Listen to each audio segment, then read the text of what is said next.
నందమూరి తారక రామారావు గారికి అభిమానులు ఉన్నారు, నారా చంద్రబాబు నాయుడు గారికి సహచరులు అనుచరులు ఉన్నారు.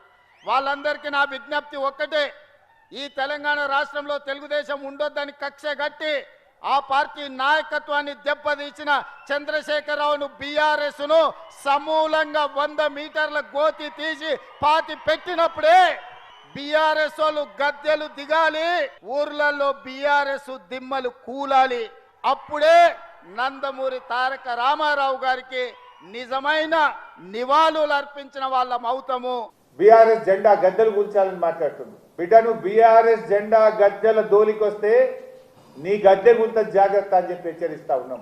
దుమ్ము అయిపోతావు బిడ్డను. బీఆర్ఎస్ పార్టీ జెండా గద్దెల్లో నువ్వు కూలిస్తే పోయే పార్టీ కాదు.